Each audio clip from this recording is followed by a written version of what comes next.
السلام علیکم، welcome to debate at 8۔ میں ہوں عیسیٰ نقوی اور ساتھ موجود ہیں امبیسڈر عبدالباسط۔ چند ماہ پہلے جب حکومت تبدیل ہوئی اور پاکستان ڈیموکریٹک موومنٹ کی حکومت نے ٹیک اوور کیا تو ایک بڑی مشہور پریس کانفرنس کی تھی خواجہ آصف صاحب نے دیگر منسٹرز کے ہمراہ پارلیمنٹ لاجز کے باہر کھڑے ہو کے، جس میں انہوں نے یہ کہا تھا کہ معیشت وینٹیلیٹر پر پڑی ہے۔ 10 ماہ کے بعد ہمیں لگتا ہے کہ پورا ملک وینٹیلیٹر پر پڑا ہے، عوام وینٹیلیٹر پر پڑی ہے، پیسہ نہیں ہے، پیسہ آنے کا امکان بھی نہیں ہے، اور اگر پیسہ آ گیا تو اس کے بچنے کا امکان نہیں ہے۔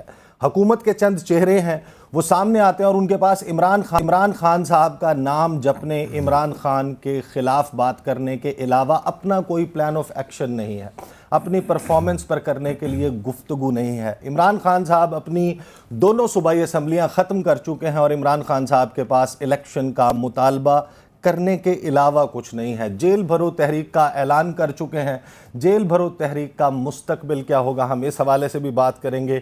ذرا یہ بھی دیکھنے کی کوشش کریں گے کہ مریم نواز صاحبہ جو لندن سے جن کو لایا گیا تھا کہ یہ پارٹی کا چہرہ ہیں، یہ مقابلہ کریں گی الیکشن میں، ناخدا ہوں گی، کیپٹن ہوں گی نون لیگ کی کشتی کے، کس طریقے سے وہ اس سارے معاملے کو آگے لے کر چل رہی ہیں۔ انہوں نے ایک دھواں دھار خطاب کیا لاہور میں اپنے ورکرز کے ساتھ، نوجوانوں کے ساتھ وہ آج کل خطاب کر رہی ہیں۔ اس خطاب میں وہ اپنے سے زیادہ عمران خان صاحب کے بارے میں گفتگو کرتی ہیں۔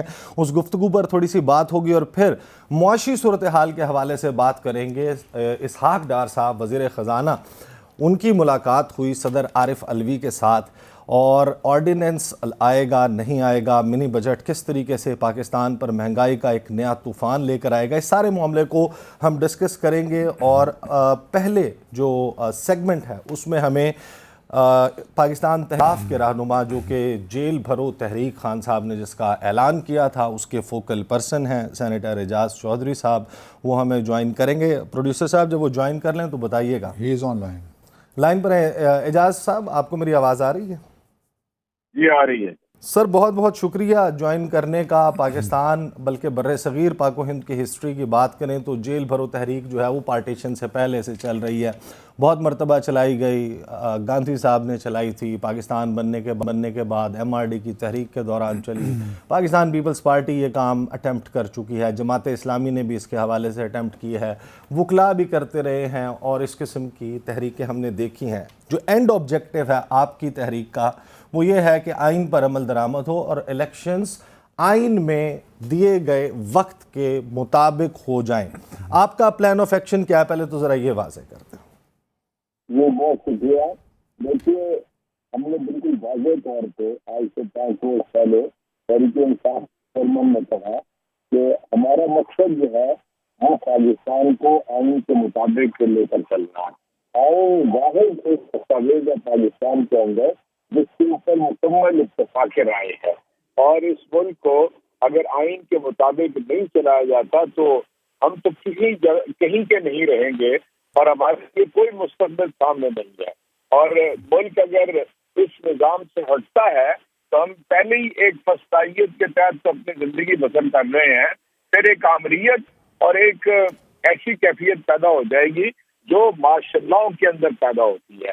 اس لیے ہم آئین کی حفاظت کی ذمہ داری ہم لیں گے اور سیاسی جدوجہد کریں گے۔ اب سیاسی جدوجہد کے پاکستان کے اندر 2 طرح کے راستے ہم نے ماضی میں دیکھے ہیں، ایک تو سڑکیں بھرنا اور جلاؤ گھیراؤ اور پتھراؤ اور یہ سارا سلسلہ جس کے اندر ہوتا ہے، اور اس میں پولیس سامنے سے آگے آنسو گیس اور یہ شادی شیلنگ اور یہ سارا کام کرتی ہے۔ مقصد کیا ہوتا ہے؟ گرفتار کرنا۔ اس لیے ہم نے کہا کہ ایک پرامن راستہ اختیار کیا جائے، جو ماضی میں آپ نے باقی تو تذکرہ کیا، 1970 کے اندر قومی اتحاد کی ایک تحریک تھی، اس میں بھی جیل بھرو تحریک جو ہے وہ چلائی گئی تھی، اور وہ اپنے انجام کے اعتبار سے اس کا ہدف درست نہیں تھا اور نتیجہ اس کا ماشاءاللہ نکلا۔ لیکن ہم تو آئین کی بحالی چاہتے ہیں، ہم آئین پر عمل درآمد چاہتے ہیں۔ سر، یہ شروع کب میری دانش میں شروع کب میں عرض کرتا ہوں، میری دانش میں یہ اس روز شروع ہو جائے گی جس دن ہم سمجھیں گے کہ اب آئین سے مکمل طور پہ انحراف ہو گیا. آج اس کے اشارے ہمیں مل گئے ہیں. چنانچہ میں یہ سمجھتا ہوں کہ اگلے چند روز کے اندر اس کا آغاز ہم لاہور سے تو اس کا آغاز زمان پارک سے ہوگا. چودھری صاحب میں ایمبیسڈر عبدالباسط بول رہا ہوں. اس کا آغاز زمان پارک سے ہوگا, کہاں سے ہوگا؟ سر اس کا آغاز لاہور میں مال روڈ سے ہوگا. مال روڈ کے اوپر ہم دفعہ 144 ہے, ہم اس کی خلاف ورزی کرتے ہوئے جائیں گے اور جو لوگ رضاکار اس کے لیے تیار ہیں وہ جا کر گرفتاری دے دیں گے. چنانچہ ہم اس سے اگلے روز پشاور, اس سے اگلے روز راولپنڈی, اس طرح ملتان, پھر کراچی, پورے ملک کے اندر اس کو ہم پھیلاتے چلے جائیں گے. آپ کے پاس کتنے والنٹیئرز ابھی تک آپ کے ظاہر ہے کہ ہمیں اندازہ ہے کہ آپ لوگوں نے ایک رجسٹریشن پروسیس سٹارٹ کیا تھا, تو اب تک کتنے لوگ ہیں جو اس پہ ولنگ نظر آتے ہیں, جو تیار ہیں خود کو گرفتاری, رضاکارانہ گرفتاری کے لیے پیش کرنے کے لیے؟ لاہور میں ہم نے کہا تھا کہ 200 لوگ رجسٹر کر لیں اور ہم نے گرفتار کرانے کے لیے تیار ہیں, جس میں 5 ہمارے لیڈرز ہوں گے, ممبران اسمبلی, سابق ممبران اسمبلی, اور ویسے ہمارے صوبائی مرکزی قیادت ہوگی. کارکنان صرف نہیں ہوں گے, لیڈرز بھی اس کے ساتھ جائیں گے. لیکن اب تک جو ہے 3000 کے لگ بھگ رجسٹریشن ہو چکی ہے. چنانچہ میں یہ سمجھتا ہوں کہ نوجوانوں کی ایک بڑی تعداد ہے کہ جس نے اس کو ایک بہتر راستہ سمجھا ہے اور پرامن راستہ سمجھا ہے, تاکہ پاکستان پہلے ہی معاشی طور پہ بالکل کرپل ہو گیا ہے اور ہم کسی چلتے ہوئے پروسیس کے اندر رکاوٹ نہیں چاہتے, اپنے آپ کو پیش کر رہے ہیں. چودھری صاحب میرے 2 بے ضرر سوالات ہیں. پہلا سوال کرتا ہوں, آپ جواب دیجئے, پھر دوسرا سوال کرتا ہوں. میرا پہلا سوال یہ ہے, کیا آپ اس وقت پریشر اس لیے بلڈ کرنا چاہ رہے ہیں حکومت میں صوبائی اسمبلی کے الیکشنز کے حوالے سے, کیونکہ آپ کو لگ رہا ہے کہ شاید یہ حکومت جنرل الیکشنز جو ہونے چاہیے اکتوبر نومبر میں, اس میں بھی ڈیلے کرنا چاہ رہی ہے؟ دیکھیے, ہمارا پہلا ہدف تو یہ ہے کہ پنجاب اور خیبر پختونخوا دونوں اسمبلیاں ہم نے آئین کے مطابق تحلیل, ہم نے کوئی ایسا راستہ اختیار نہیں کیا جو آئین سے باہر ہو, اور آئین یہ کہتا ہے کہ 90 روز کے اندر اندر انتخابات ہوں گے. چنانچہ آج یعنی پنجاب اسمبلی کے تو باقی روز رہ گئے ہیں اور یعنی خیبر پختونخوا اسمبلی کے 62 روز رہ گئے ہیں. لیکن یہاں پر آج جو کچھ گورنر کی میٹنگ کے دوران جہاں الیکشن کمیشن مشورہ کرنے آیا تھا, جو اس کے نتائج سامنے آئے ہیں, میری ذاتی دانش میں ابھی پارٹی کا موقف سامنے آئے گا. آئین کے سے انحراف ہو گیا ہے. آئین میں سمجھتا ہوں آج ٹوٹ چکا ہے. اگر آپ اس کے اوپر اگلے چند گھنٹوں کے اندر 24-48 گھنٹوں کے اندر نہیں آتے تو آپ اس ملک کے آئین کے ساتھ غداری کر رہے ہیں. اس کا مطلب 24 سے 48 گھنٹے میں ہم یہ توقع رکھیں کہ آپ کی جانب سے پہلی گرفتاری دے دی جائے گی؟ میرا خیال ہے کہ یہ اعلان چیئرمین نے کرنا ہے اور یہ انہی کا اختیار ہے. میں آپ کو عرض کر رہا ہوں کہ ہم یہ دیکھیں گے کہ پشاور ہائی کورٹ کے ساتھ کیا جواب آتا ہے. پھر آپ کو معلوم ہے کہ اسلام آباد بار جو ہے وہ سپریم کورٹ میں اس ایشو پہ گئی ہوئی ہے.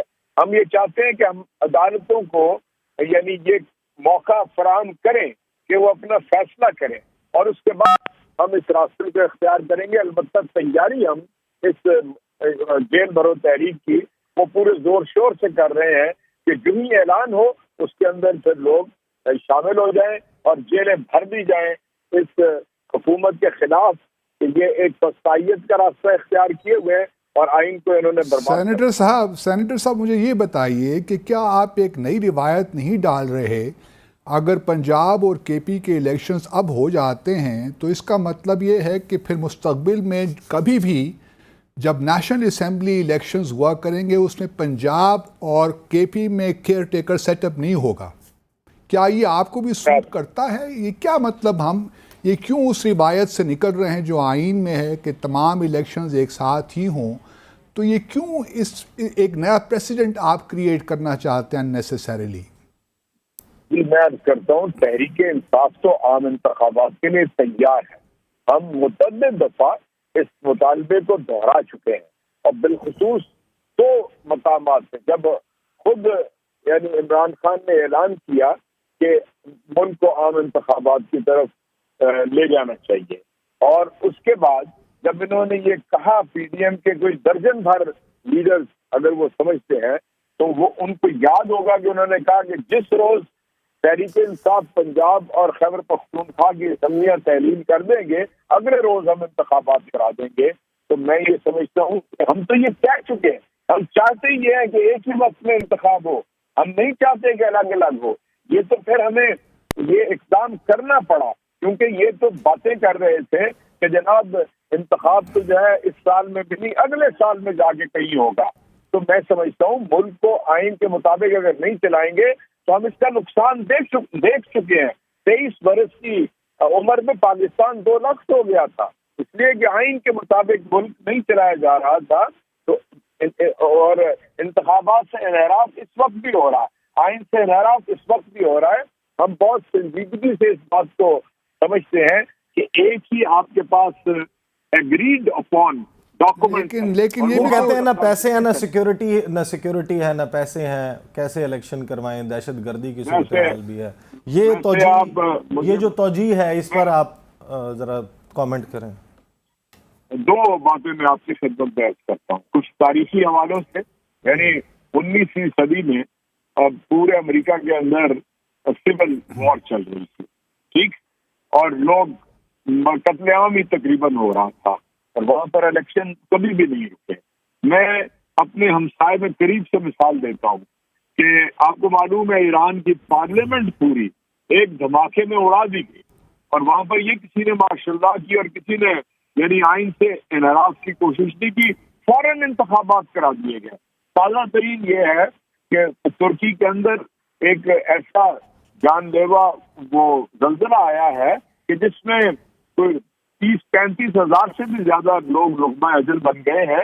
لیکن وہاں پر یہ کہا گیا ہے رجب طیب اردوغان سے کہ انہوں نے کہا کہ مئی میں ہونے والے انتخابات سے انحراف نہیں ہوگا, انتخابات ہوگا.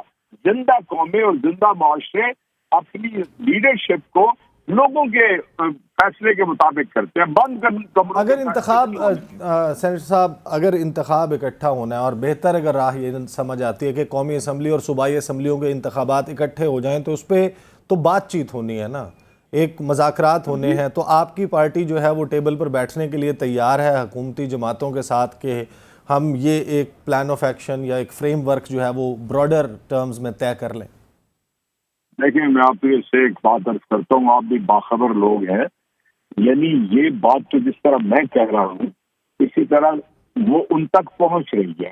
یہ بھی ایک مکالمہ ہی ہوتا ہے جو آپ کے ذریعے ہو رہا ہوتا ہے. ہم تو تیار ہیں, کوئی بیٹھنا چاہے الیکشن کی تاریخ کے اوپر تو بیٹھ جائیں, متفقہ تاریخ کے اوپر بیٹھنا چاہے بیٹھ جائیں, یعنی مکمل انتخابات کے لیے بیٹھنا چاہے. کوئی بات تو کریں کہ ہاں جی ہم تاریخ طے کرنے لگے ہیں, آئیے بیٹھ جائیں. سینیٹر صاحب یہ کبھی محسن نقوی صاحب کو لے کر آپ کی جو جماعت ہے بڑے تحفظات ہیں, آپ کے جو پارٹی لیڈر ہیں بہت تنقید کا نشانہ بنا رہے ہیں چیف منسٹر جو ہیں کیئر ٹیکر.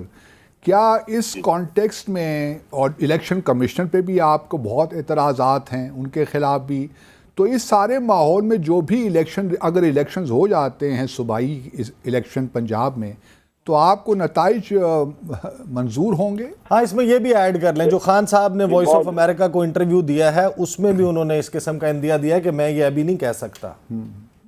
یہ ذرا بتائیں. دیکھیں میں آپ سے ایک بات عرض کرتا ہوں, آپ ذرا اس پہ غور کر لیجئے کہ انتخاب کس طرح کا ہوگا اور اس کے نتائج کیسے ہوں گے, اور اس پہ اپنی ہم رائے بھی اب بھی دے سکتے ہیں اور ریزرو بھی رکھ سکتے ہیں. میں آپ بتاتا ہوں, آپ کو معلوم ہے مرکز کے اندر پی ڈی ایم کی حکومت تھی اور پنجاب کے اندر حمزہ کی حکومت تھی.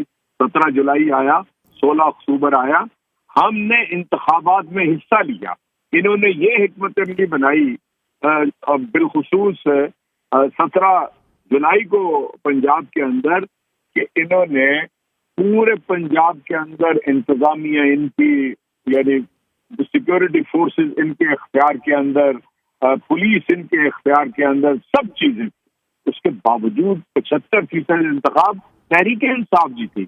16 اکتوبر کو میں آپ کو ایک عرض کرتا ہوں اس طرح کا انتخاب ہوا کہ عمران خان 8 حلقوں میں الیکشن لڑ رہے تھے اور لوگوں کو پتا تھا کہ نہ عمران خان نے پارلیمنٹ میں جانا ہے نہ اس نے حلف لینا ہے. اس کے بیانیے کو لوگوں نے ووٹ دیا, اس کو جتوا دیا. اور انہوں نے سیٹیں وہ سلیکٹ کی تھی جہاں پی ڈی ایم کٹھی ہو جائے. تو ویسے ہی تحریک انصاف آ رہی تھی 2018 کے انتخابی نتائج کے نتیجے میں. اس لیے ہم ذہنی طور پہ تیار ہیں کہ سب اسٹیبلشمنٹ، حکومت، ادارے، یہ سب ہمارے مخالف ہوں گے، تب بھی ہم عوامی قوت کے اوپر انحصار کریں گے. اور اللہ کے فضل و کرم سے خدا اور خلق خدا فیصلہ کرتے ہیں. لوگوں کے دلوں کے اندر جو بات گھس جاتی ہے نا، ایک سوال آپ سے کرتا ہوں. چلیں یہ آخری سوال سن لیجیے باسط صاحب. یہ تو پھر یہ بات ہو گئی کہ اگر عمران خان صاحب تمام حلقوں سے جیت گئے تو بات ٹھیک ہے، اگر ہار گئے تو پھر آپ کا جو ہے یہ جو اعتماد ہے ان سب اداروں سے اٹھ جائے گا. میں آپ سے عرض کرتا ہوں، آپ فیصلہ کریں گے اس وقت کہ کیا انتخابات شفاف ہوئے ہیں کہ نہیں ہوئے. انتخاب شفاف ہوتا ہوا بھی نظر آئے گا، ساری دنیا کو نظر آ جائے گا، اور اگر نہیں ہوگا تو بھی ساری دنیا کو نظر آ جائے گا. یہ کوئی اتنی مشکل بات نہیں ہے. اس لیے اس کے اوپر اطمینان کا اظہار کرنا یہ قبل از وقت ہے. چلیے جو کچھ اب تک ہو رہا ہے غیر آئینی ہو رہا ہے، غیر اخلاقی ہو رہا ہے، اور ایک ٹھوس اور دھاندلی کے ساتھ اب تک ہو رہا ہے. بہت بہت شکریہ چوہی صاحب. باسط صاحب، ظاہر ہے کہ پاکستان الیکشنز پر ہمیشہ سوالات اٹھائے جاتے ہیں. جو جماعت ہارتی ہے وہ عموماً الزامات لگاتی ہے، اور خصوصاً بھی الزامات لگاتی ہے. لیکن پاکستان میں یہ بھی روایت ہے، آف لیٹ ہم نے دیکھا کہ بین الاقوامی مبصرین، یورپین یونین ہو، امریکہ ہو، دیگر ممالک ہو، مبصرین یہاں پر جو ہے وہ اس کو مانیٹر کر رہے ہوتے ہیں. بہرحال یہ کیونکہ ابھی سبجیکٹ نہیں ہے، اس کے حوالے سے گفتگو جو ہے اس کو کسی اور وقت کے لیے اٹھا رکھتے ہیں. بریک لیتے ہیں، اور بریک کے بعد مریم نواز صاحبہ جو جس طریقے سے پارٹی کو لے کر چل رہی ہیں اس کے حوالے سے ذرا باسط صاحب کے ساتھ میری تھوڑی سی گرما گرم بحث ہوگی.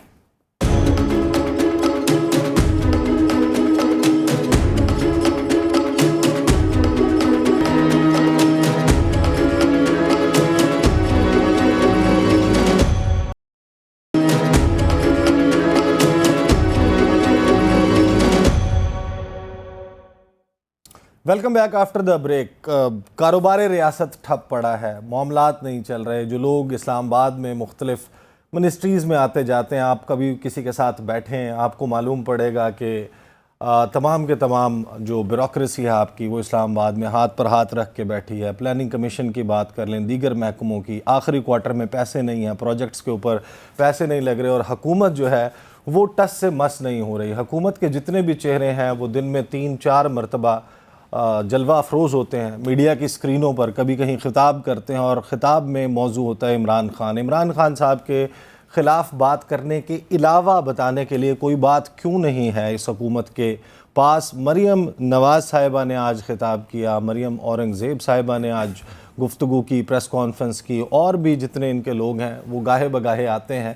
دوسری طرف عمران خان صاحب جو ہیں ان کے لوگ بھی جو گفتگو کر رہے ہیں اس میں وہ پھر ان کا جو آپ سمجھے کہ فائرنگ رینج وہ بڑھ جاتی ہے. وہ اسٹیبلشمنٹ کے حوالے سے بھی بات کرتے ہیں، عدلیہ پر بھی بات کرتے ہیں، میڈیا پر بھی بات کرتے ہیں، اپنے پولیٹیکل اپوننٹس پر بھی بات کرتے ہیں، پھر اپنی پرفارمنس بھی گنواتے ہیں. لیکن یہاں پر تھوڑا سا معاملہ محدود ہو جاتا ہے.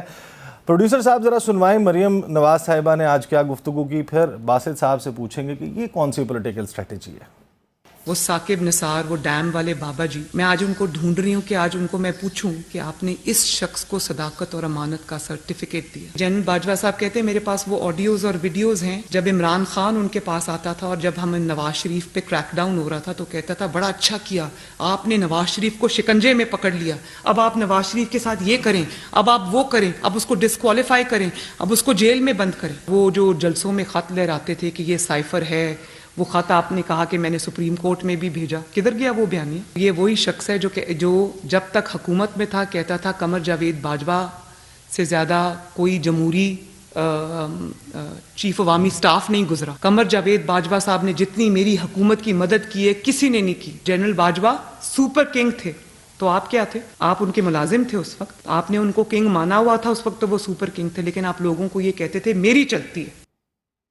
باسط صاحب اگر آپ نے یہ گفتگو ان کی سنی ہو مکمل تو اس گفتگو میں ایک موقع ایسا آیا جہاں پر مریم نواز صاحبہ کو بھی یہ فیل ہوا کہ جیسے وہ سابق army chief general retired Qamar Javed Bajwa صاحب کی سپوکس پرسن لگ رہی ہیں، ساؤنڈ کر رہی ہیں، وہ ان کی کلیریفیکیشنز دے رہی ہیں، ان کے بہاف کے اوپر عمران خان کو جواب دے رہی ہیں. مریم صاحبہ جب آئی تھیں تو پارٹی کی طرف سے بہت آپ کو پتہ ہے کہ کس تام جھام کے ساتھ بڑا ان کا استقبال کی تیاریاں کی گئیں اور ایک میڈیا ہائپ کریٹ کی گئی کہ دوسری بے نظیر آ گئی ہے اور بے نظیر نے آ کے اب پاکستان کے سیاسی منظرنامے پر چھا جانا ہے. تو مریم صاحبہ جو گفتگو کر رہی ہیں, do you think it's a smart political strategy? دیکھیے ان کی اسٹریٹجی کیا ہے, دو تین میرے خیال میں جو پوائنٹس ہیں وہ جو ہے وہ ایکچولی عمران خان نے جو پچھلے 4 سال میں بیانیہ بلڈ کرنے کی کوشش کی ہے پی ایم ایل این کے خلاف, خاص طور پہ پیپلز پارٹی کے خلاف, اس کو اب کاؤنٹر کرنے جا رہے ہیں اور وتھ فل تھروٹل کہ ہی واز سلیکٹڈ 2018 کے الیکشنز رگڈ تھے اور ان کو خاص طور پہ لایا گیا.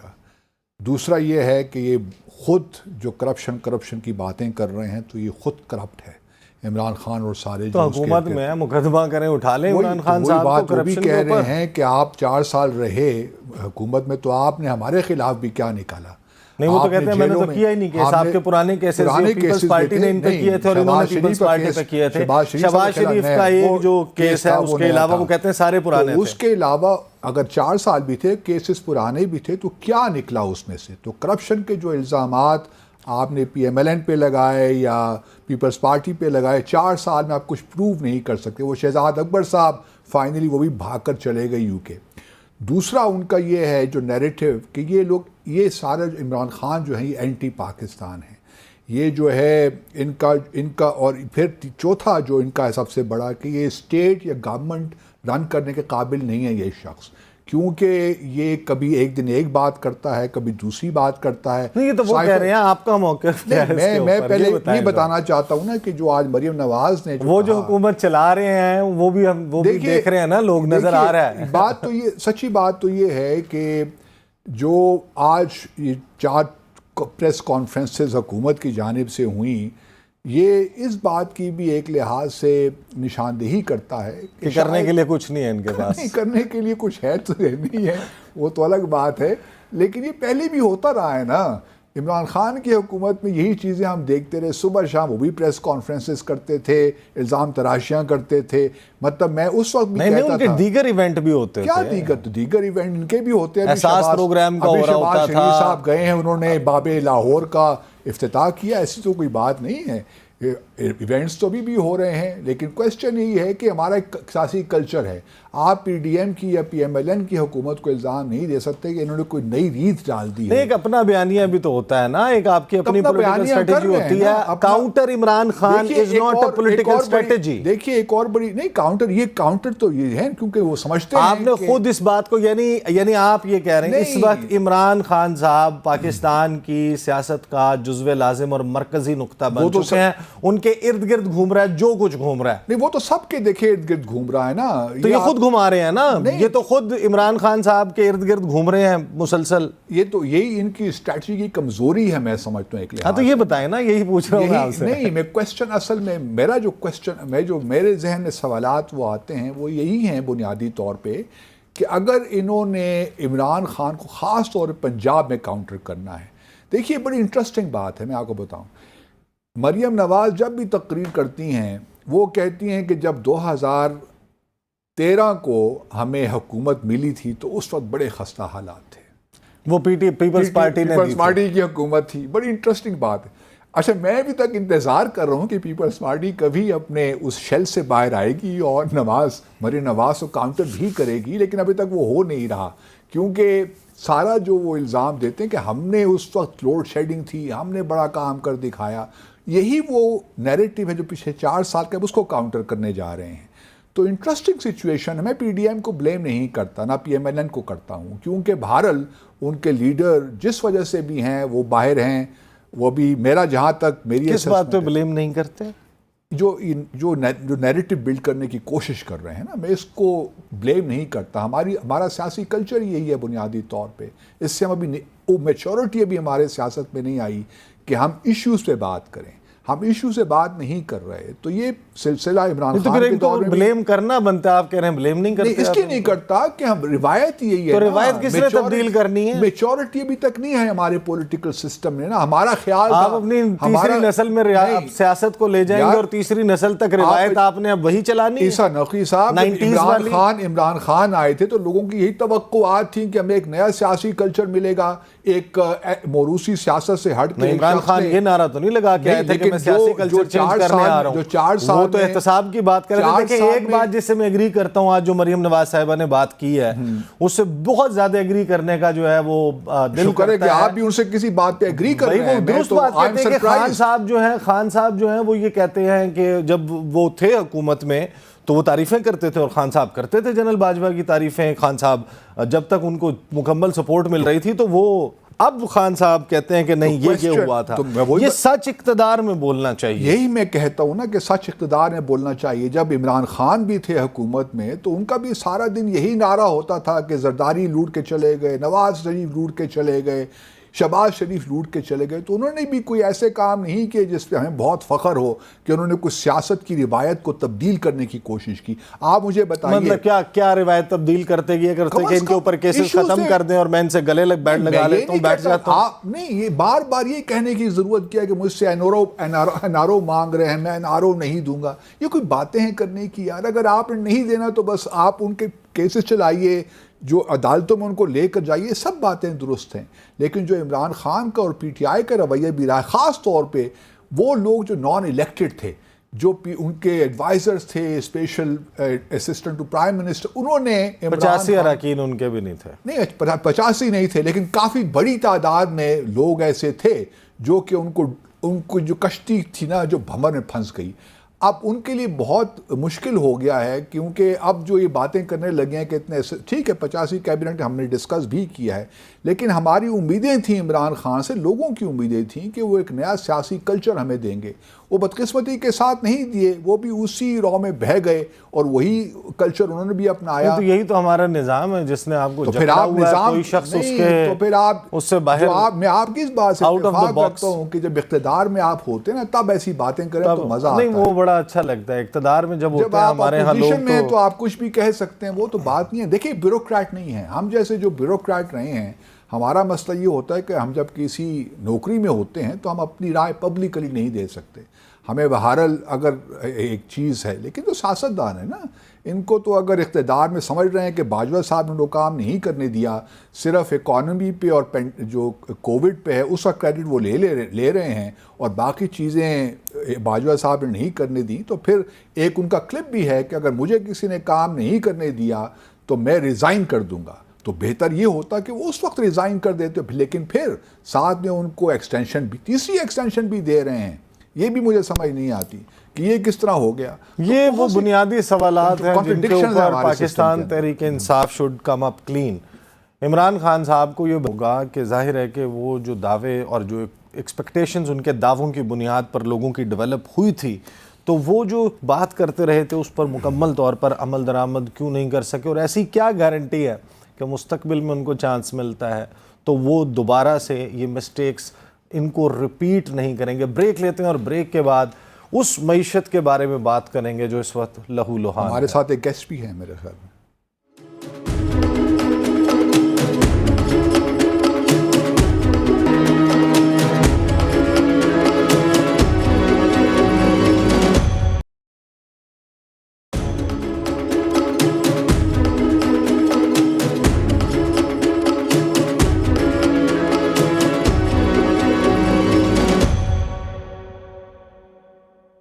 Welcome back after the break. اس وقت پاکستان کا کوئی سب سے بڑا مسئلہ نظر آتا ہے تو وہ پاکستان کی معاشی صورتحال ہے. ہر دن ایک خبر ایسی آتی ہے جو ڈپریشن میں مبتلا کر دیتی ہے. اب شاید اس کا ٹریک رکھنا بھی بہت مشکل ہو گیا ہے کہ روزانہ یہ خبریں آتی ہیں. بڑی نیگیٹو فضا ہے اس وقت پاکستان کی. آج خبریں یہ تھی کہ حکومت چاہتی ہے کہ صدارتی آرڈیننس کے ذریعے منی بجٹ لایا جائے.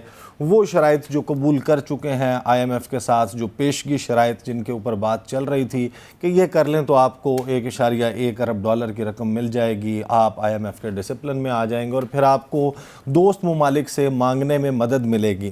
To cut the story short, پیسہ نہیں ہے، ڈالرز نہیں ہے، ڈالرز ملنے کی امید بھی بہت معدوم ہے، بہت مشکل نظر آتا ہے، اور اگر مل بھی جائیں تو وہ ناکافی ہیں اس ملک کو چلانے کے لیے۔ $16.2 ارب کی خطیر رقم جو آپ نے بیلنس مینٹین کرنا ہے، جو آپ IMF کو کہہ چکے ہیں، یہ ایک ایسا اپ ہل ٹاسک ہے جو پورا ہوتا ہوا نظر نہیں آتا۔ باسط صاحب تو ہیں ہی ہمارے ساتھ، کیونکہ اس کا سفارتی پہلو بھی ہے، اس پر باسط صاحب سے تو ہم پوچھیں گے کہ اگر IMF کے آپ کو پیسے مل جاتے ہیں، یہ معاملہ جب آپ کا سٹاف لیول ایگریمنٹ ہو جاتا ہے، پیسے آ جاتے ہیں، تو پھر کن سفارتی ایفرٹس کی ضرورت ہے دوست ممالک سے پیسے لینے کے لیے؟ لیکن آغاز میں بات کریں گے ڈاکٹر اکرام صاحب، ماہر معیشت ہیں، وہ ہمارے ساتھ موجود ہیں۔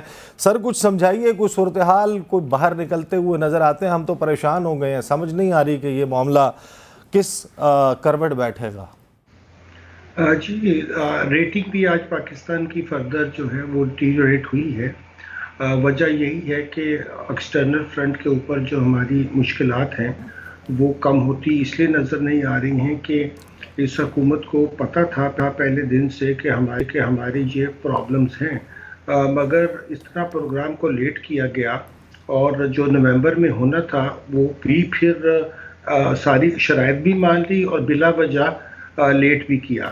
اور اس وقت جو خواہش تھی کہ ہم ادھر ادھر سے پیسے لے لیں گے، اور ان فرینڈلی ممالک نے بھی بتا دیا کہ جب تک آپ IMF سے 9th ریویو مکمل نہیں کریں گے تو ہم بھی آپ کو یہ رقم دوبارہ، کچھ ملکوں نے تو دوبارہ دینی تھی، کچھ نے کچھ اور زیادہ بھی دینی تھی، مگر یہ ساری چیزیں اس لیے پوری نہیں ہو سکی کہ میرے خیال میں اس دفعہ تو بہت بڑا بلنڈر کیا گیا ہے، کیونکہ آتے ہی ایڈمنسٹریٹو طریقے سے جیسے ڈالر کو کنٹرول کرنے کی کوشش کی گئی، اس کے نتیجے میں ہمیں بہت بھاری نقصان اٹھانا پڑا۔ اور اب جب کہ ہم وہی کام کر رہے ہیں جو ہمیں کئی ماہ پہلے کر لینا چاہیے تھا، تو اس کی کاسٹ تو بہت زیادہ ہو چکی ہے۔ دوسری انسرٹینٹی اتنی زیادہ ہے اور پولیٹیکل محاذ کے اوپر یہ جو عدم استحکام ہی نہیں، اب تو یہ لگ رہا ہے کہ ڈریگرز ڈرا ہیں، کیونکہ کانسٹیٹیوشن کا بھی کھلے عام مذاق اڑایا جا رہا ہے اور کہا جا رہا ہے کہ جی اگر وہاں 90 دن کا لکھا ہے تو نہیں ہوگا تو کیا ہوگا۔ یہ نہیں، پورا فریم ورک جو ہے ہمارے کانسٹیٹیوشن کا وہ اس بات پہ ہے کہ الیکشنز ہوں، ریپریزنٹیٹیو گورنمنٹس ہوں، پھر ریپریزنٹیٹیو گورنمنٹس ہی دراصل ٹیکسیشن بھی کر سکتی ہیں اور عوام کو مشکلات کا بتا کر ان کو کچھ رستہ بھی دکھا سکتی ہیں۔ اب جب یہ صورتحال ہوگی تو پوری دنیا ریاست کو جس نظر سے پاکستان کی ریاست کو دیکھ رہی ہے وہ بھی باعث تشویش ہے۔ ڈاکٹر صاحب یہ بتائیے گا، ظاہر ہے کہ ہم جتنے بھی لوگوں سے بات کرتے ہیں جو معیشت کو سمجھتے ہیں، وہ ہمیں یہ بتاتے ہیں کہ پاکستان میں جب تک سیاسی استحکام نہیں آئے گا، معاشی استحکام نہیں آئے گا۔ اب ان سے پوچھتے ہیں کہ سیاسی استحکام کیسے آئے گا؟ وہ کہتے ہیں کہ انتخابات ہوں گے، آپ نے بھی کہا مینڈیٹ ہوگا حکومت کے پاس ایک لانگ ٹرم، اس کو بڑے فیصلے، مشکل فیصلے کرنے میں آسانی ہوگی، وہ انتخابات سے جڑا ہوا ہے۔ انتخابات کرانے کے لیے حکومت راضی نہیں ہے، وہ کہتی ہے پیسے نہیں ہیں۔ تو یہ اس سارے معاملے میں یہ بتائیں، کیا آپ کو واقعی لگتا ہے کہ اس حکومت کے پاس اتنے پیسے نہیں ہیں کہ الیکشنز کروا لیے جائیں؟ نہیں، یہ تو محض لیم ایکسکیوز ہے۔ دیکھیے، اس وقت جو ہمارے بہت قریبی دوست ممالک ہیں وہ بھی پریشان ہیں کہ یہاں وہ کس حکومت سے بات کریں گے۔ الٹیمیٹلی ان کے منصوبے کوئی 4-5 ماہ کے تو نہیں ہوتے ہیں، وہ تو ایک لانگ ٹرم پوزیشن لینی ہوتی ہے، اور اس کے لیے جب ایک سیاسی جو ہے وہ عدم استحکام بھی اس طرح کا ہو جس میں انٹیگنزم کا پہلو بڑھتا چلا جائے، تو میں عرض کر رہا تھا کہ یہ صرف سیاسی قیادت کا مسئلہ نہیں ہے، یہ ریاست کی وائبلٹی بھی مسئلہ بن جاتی ہے۔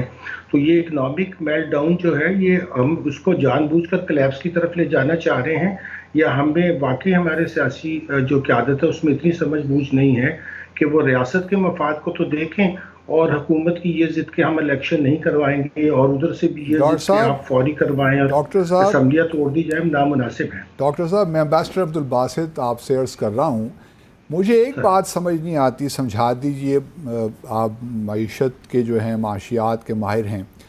ایک طرف تو IMF ہمیں کہتی ہے کہ آپ اسٹرکچرل ریفارم کریں، لانگ ٹرم ریفارم کریں، دوسری طرف وہ ہمیں ریگریسو ٹیکسیشن کی طرف لے جاتی ہے۔ مثال کے طور پر کہ آپ 1%